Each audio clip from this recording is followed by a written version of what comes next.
Assalamualaikum, selamat siang sahabat YouTuber. Semoga selalu dalam keadaan sehat walafiat, selalu dimudahkan segala urusannya, amin ya rabbal alamin. Pada kali ini kita masih membahas tentang kota gaib Saranjana. Adalah video part keduanya, misteri kota gaib di Kalimantan, kota Saranjana ya.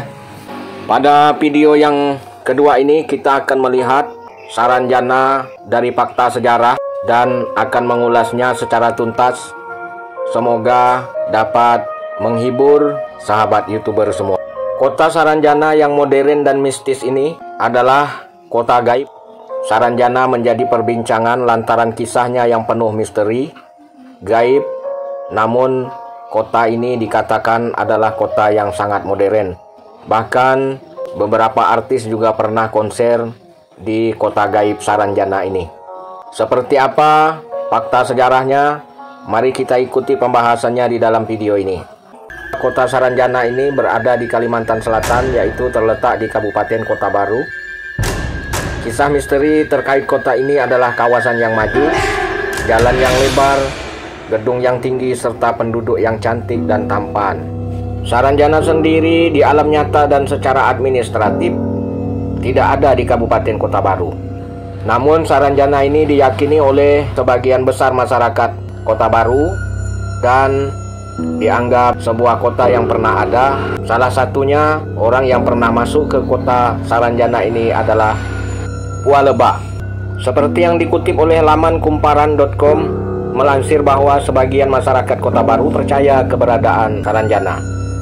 Sebenarnya tidak diketahui secara pasti awal mula cerita mengenai kota gaib atau kota Saranjana ini.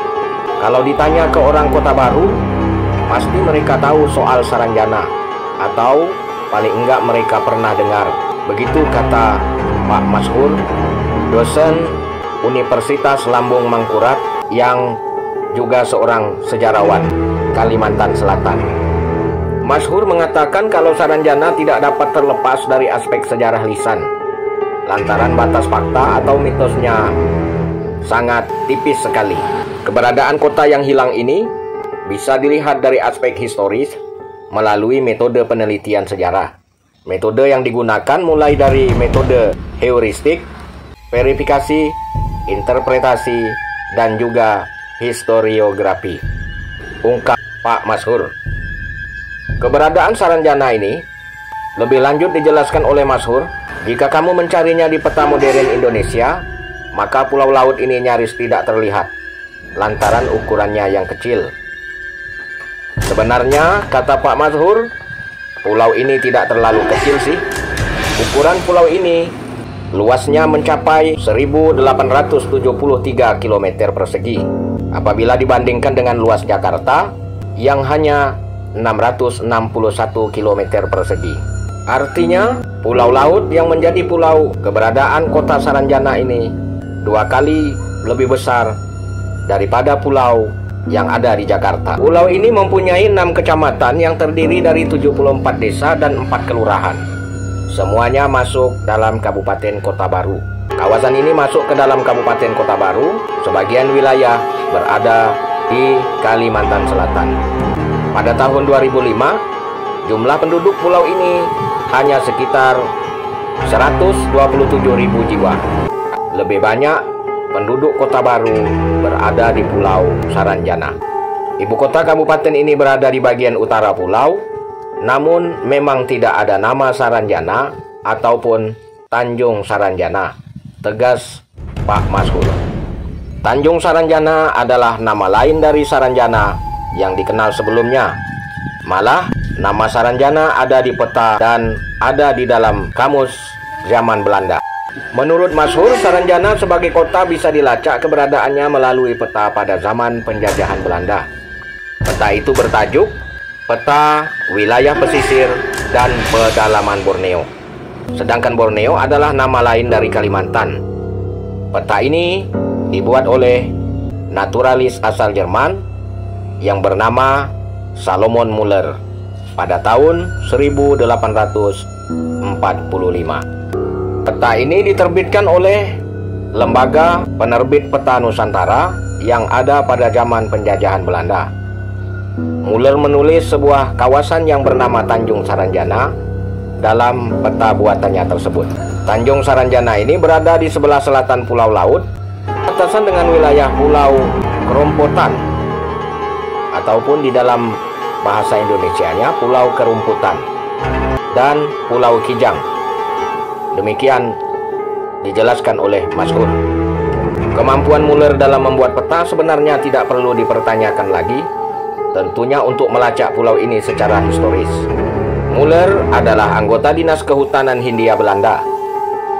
Muller telah mendapat pelatihan membuat peta dari Museum Leiden Belanda. Museum ini sudah terkenal sejak zaman dahulu. Ketika membuat peta tersebut, Muller sedang melakukan penelitian flora dan fauna di Hindia Belanda. Namun belum bisa dipastikan apakah Solomon Muller pernah berkunjung ke Tanjung Saranjana sebelum memetakannya, kata Mashur. Nama Saranjana sendiri ada di dalam kamus bahasa Belanda. Kamus yang dimaksud adalah Saranjana, tanjung di sisi selatan Pulau Laut, yang merupakan pulau terletak di bagian tenggara Kalimantan. Kemudian di mana lokasi Saranjana? Mashur menyatakan sejumlah kemungkinan lokasi Saranjana, namun memang memerlukan penelitian lebih lanjut. Versi pertama menurutnya letak Saranjana berada di Kota Baru, Kalimantan Selatan. Ini berdasarkan penelitiannya. Lantas versi kedua, Saranjana berada di Teluk Temiang, Pulau Laut. Versi ketiganya, Saranjana ada di sebuah bukit kecil yang berada di Desa Uka-Uka, Kecamatan Pulau Laut, Kelautan, Kalimantan Selatan. Bukit yang berhadapan langsung dengan laut ini memiliki pemandangan indah dan bisa dijadikan destinasi wisata. Tetapi Mashur menyatakan kalau lokasi ini memang dianggap angker oleh masyarakat di sekitarnya. Kemudian selanjutnya Mashur mengatakan kalau kita ingin melacak sejarah Saranjana dari sejarah lisan, cara mencari tahunya keberadaan Saranjana berdasarkan sumber lisan. Biasanya masyarakat lokal di Indonesia punya tradisi lisan yang sangat kuat, kata Mashur. Salah satu hipotesa dari Mashur adalah Saranjana merupakan wilayah kekuasaan dari suku Dayak yang tinggal di Pulau Laut. Suku Dayak yang dimaksud adalah Dayak Samihin, yaitu subetnis yang tinggal di Kalimantan Selatan sebagian timur laut. Berdasarkan penelitian antropolog Neorit Haleoi Radam, Dayak Samihin diperkirakan masuk rumpun Mayan. Dayak Samihin menyebar hingga ke Pulau Laut saat adanya pembentukan kerajaan negara Dipa. Hal ini bisa didapatkan dari lewat nyanyian orang Mayan bahwa kerajaan mereka yaitu Nan Sarunai dihancurkan pasukan dari Jawa yaitu Majapahit.